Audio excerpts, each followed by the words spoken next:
The air was cool and damp as I adjusted my headlamp, the beam of light cutting through the darkness of Nutty Putty Cave. My brother Josh was a few feet behind me, his breathing steady but cautious. We'd been exploring caves together for years, but this one felt different. There was something about the way the walls seemed to close in, the way the shadows danced just beyond the reach of our lights, that made my skin crawl. Still, I pushed forward. I was John Jones, a seasoned cave explorer. Fear wasn't something I entertained. John, you sure about this? Josh called out, his voice echoing off the narrow walls. This part of the cave isn't mapped. We could get lost. I grinned over my shoulder. That's the point, isn't it? Adventure, discovery, all that. Come on, Josh. Live a little. He muttered something under his breath, but I didn't catch it. My attention was already fixed on a narrow crevice ahead, barely 18 inches wide. My heart raced. This had to be it. A passage no one had ever documented. The birth canal, they called it. I'd heard stories, rumors of its existence, and now here it was, waiting for me. I'm going in, I announced, already squeezing my body into the gap. John, wait! Josh's voice was sharp, panicked. We don't know what's down there! But I was already moving, the cold stone pressing against my chest and back. The passage was tighter than I expected, the walls scraping against my shoulders as I inched forward. My headlamp flickered, casting eerie shadows on the jagged rock. I could hear Josh shouting behind me, but his voice grew fainter with every inch I advanced. And then, suddenly, I couldn't move. Panic surged through me as I tried to twist my body, to push myself backward, but the walls were too close. I was stuck. My heart pounded in my chest as I struggled, my elbows scraping against the rock. The air felt thinner now, and I could feel the weight of the cave pressing down on me. "Josh!" I screamed, my voice echoing through the narrow passage. "Josh, I'm stuck!" There was no response. I twisted my head as far as I could, but all I could see was darkness. I tried my best to squeeze through this section. Just getting past this part would mean I could make it out. I had memorized the map by heart, and then, without warning, I slipped and fell straight down. It happened so fast. One moment I was wedged in place, and the next I was sliding downward, the rough stone tearing at my clothes and skin. I tried to grab onto something, anything, but there was nothing to hold onto. I tumbled deeper into the cave, my body twisting and turning until I came to a sudden, jarring stop. I was upside down, my legs pinned above me, my head dangling in the empty void below. The pain was immediate, a searing ache that radiated through my chest and shoulders. I tried to move, but my body wouldn't obey. I was trapped, completely immobilized. "Josh!" I screamed again, my voice hoarse and desperate. "Help me!" But there was no answer. The cave was silent, save for the sound of my own ragged breathing. I didn't know how long I hung there, suspended in the darkness, but with each passing moment, the reality of my situation became more and more clear. I was going to die here. As the hours dragged on, my mind began to play tricks on me. I saw flashes of light, heard whispers in the darkness. At first, I thought it was my imagination, but then I saw them. Shadows moving in the corners of my vision, figures standing just out of reach. One of them stepped closer, a man in a grey suit, his face obscured by the darkness. He didn't speak, didn't move, but I could feel his presence, cold and unyielding. The whispers grew louder, more insistent. They weren't just in my head, they were real, the voices faint and distant. but they seemed to be guiding me out of this place. And then, as if a curtain had been lifted, I saw them. Dozens of them, their faces pale and gaunt, their eyes hollow. They were the ones who had come before me, the ones who had never left. I tried to scream, but no sound came out. My body was numb, my limbs heavy and unresponsive. The figures closed in around me, their whispers growing louder, more urgent. They were waiting for me. I realized the truth. I was one of them now. The cave was sealed, the entrance buried under tons of rock. But in the darkness, I opened my eyes. The others were there, waiting for me, their faces twisted in silent agony. I joined them, my spirit bound to this place, just as theirs were. We were the guardians of Nutty Putty Cave, the ones who would wait in the shadows, watching, whispering, until the next adventurer came seeking the birth canal. And when they did, we would be ready.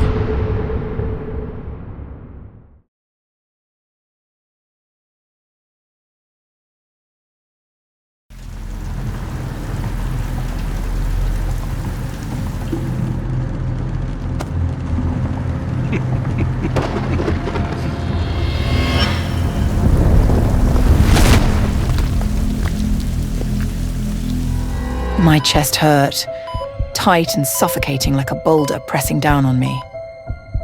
I struggled to breathe, thrashed around and suddenly jolted awake. Emily, don't be scared. I'm here. We're still alive. I took a deep breath, trying to calm myself down. That's right, Jaden and I were visiting a village in the valley. On the way, a massive landslide happened, but luckily we had gotten off the bus before it hit. Yeah, when Emily screamed that the bus was going to be caught in a landslide and started yelling to get off, I seriously thought she'd lost it. But right at that moment, I suddenly got a stomachache, so I had no choice but to get off with them. And you know what? Everything that happened after was exactly like in her dream. This is insane. Blurry images flashed through my mind. I remembered telling Jaden about my dream, and we both decided to get off. So, the accident really did happen? I quickly grabbed my phone and checked the news. As expected, everything unfolded just like in my dream. The only difference was that Jaden, Lucas and I had escaped the death trap. But since we survived the landslide, an eerie sense of unease clung to me, like cold, watchful eyes lurking in the shadows, like I was prey already, marked by a hunter. Once again, I woke up from a nightmare, my mind foggy. It's been almost a month since the accident, yet that nightmare keeps repeating every night. Emily, you're awake? I asked Julia to make some salmon soup for you. Since the accident, Jaden had always been by my side, taking care of me. As soon as I caught the fishy smell, my mind immediately connected it to the overwhelming stench of blood at the crash site. My stomach twisted, and I felt a wave of nausea. Seeing my reaction, Jaden quickly told the maid to take the soup away, then turned to me with concern. Are you okay? Does your stomach hurt? I don't know, but I have a bad feeling something has happened. Suddenly, my phone chimed. A message from a friend. He told me that Lucas was dead. Lucas was the only other survivor besides my husband and me. Could it be that death has started claiming its victims?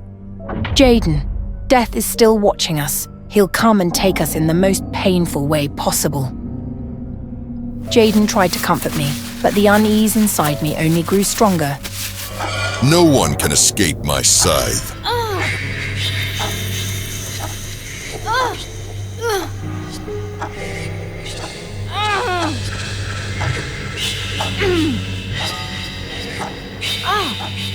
The nightmares kept repeating, leaving me sleepless every night. My body was exhausted beyond limit. Emily, come with me. I found a way to free you from these nightmares. I had no idea what Jaden had planned, but I still followed him, an uneasy feeling growing inside me. Jaden led me to the basement, and the sight before me left me stunned. Julia, our housemaid, was lying unconscious, tied to a table. A sickening feeling crept into my gut. Jaden was about to do something insane. As if to confirm my fears, he suddenly placed a knife in my hand. Emily, all we have to do is offer someone as a sacrifice to death. He will spare us and grant us the lifespan of the one we sacrifice. Jaden, but that means we're murdering someone. Don't be afraid, Emily. I've taken care of everything. Julia only has a brother with autism. He can't take care of himself. As long as we send him Julia's salary every month, no one will question her disappearance. Jaden gripped my hand tightly and thrust the knife down. Hot blood splattered onto my face. I screamed in horror. I had become a murderer. I woke up in the middle of the night once again. Ever since we took Julia's life, I had been haunted by bloody visions of that horrifying night. Jaden, lying beside me, quickly woke up, his voice filled with concern. But I couldn't hear a thing. My ears were ringing. It seemed my body had reached its limit, worn down by guilt and endless sleepless nights. A sharp pain shot through my stomach. Jaden rushed me to the hospital in the middle of the night. We sped down the empty road when suddenly, the path ahead was blocked. It looked like the road was under maintenance. A deep sense of unease gripped my heart. I told Jaden to slow down and find another route. Don't worry, I'll find another way. But something felt wrong. Jaden tried to hit the brakes, but they weren't working. His frantic stomps did nothing. Right before my eyes, the brake pedal snapped off. Horrified, I looked ahead. The construction site was getting closer, but the car wasn't slowing down. We were about to crash into the workers. My heart stopped. I heard the tires screeching against the pavement, the car jerking violently as Jaden swerved.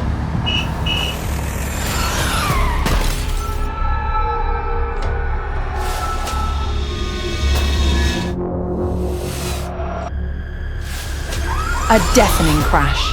The car finally came to a stop, but not before slamming into a construction truck. Giant steel rods tore through the cabin, impaling Jaden. Jaden! Jaden! Wake up! Someone help my husband! Jaden! I screamed desperately for help, but as my vision blurred and consciousness slipped away, only one thought echoed in my mind. Death would never let us go. When I woke up again, I was in a hospital bed. I screamed for my husband, but all I got in return was the doctor's cold, unwavering voice. Ms. Emily, I'm sorry to inform you. Your husband didn't make it. But please, try to stay calm and take care of yourself, because you're not alone anymore. I froze, my hands trembling as they moved to my stomach. Doctor, are you saying I'm pregnant? Yes, you're 8 weeks along, but your body is severely weakened. The baby is fragile, and today, there have already been signs of a possible miscarriage. You need to rest. My mind spiraled in confusion when suddenly, a cold light flashed across my face, sending a chill through my entire body. A male nurse barged into the room, gripping a razor-sharp knife. Die, you monster! Instinct kicked in. I threw a pillow at the crazed man, trying to defend myself. Who are you? I don't know you. Please calm down.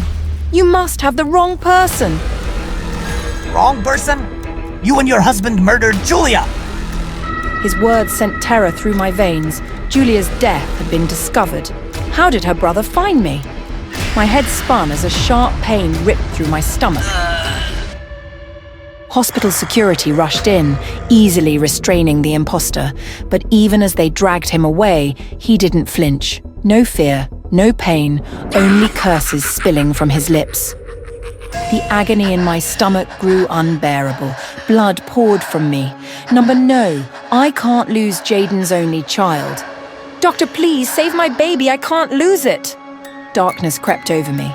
With the last bit of strength I had, I prayed to death. Take me instead. Just let my baby live.